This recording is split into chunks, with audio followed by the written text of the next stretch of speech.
The moving sidewalk ended, and Malcolm continued heavily forward, his aching body complaining beneath the weight of his duffel.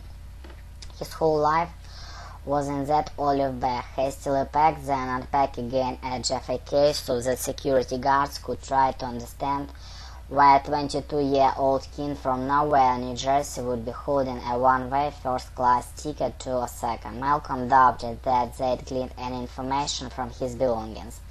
A humble of clothing that seemed to have been chosen without any sense of consistency, cold weather jazz shorts and t-shirts, a yellow rain slicker, and thick wool scarf. 2 suits bought on his mother's credit card, one summer, one winter, neither spectacular, but both close enough to designer cuts to fool most people. Malcolm had no idea what the weather was like in Japan in September. He had a guidebook, but he'd been too busy reading through his college economics text to open it during the flight. If he had stepped out of the plane into a 10-foot snowdrift, he would not have been surprised. At the moment, he still wasn't sure what it like outside. He'd been wandering aimlessly through the corridors of Itami for at least 20 minutes, trying to figure out where the hell he was supposed to go.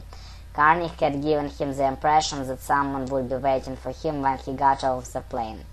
Instead of placard with his name on it, he'd met by stealth unfamiliar Japanese faces. He considered waiting by the gate for someone to come and collect him, but a security guard had pointed him forward.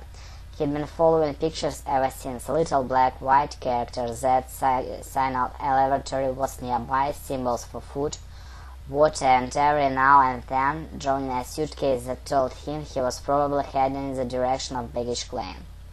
If there wasn't someone waiting for him then, he was going to be in trouble. He had walked by a few telephone booths on his way through the airport, and he'd known that all the instructions were in Japanese. The Osaka airport wasn't like the airport he remembered in Tokyo.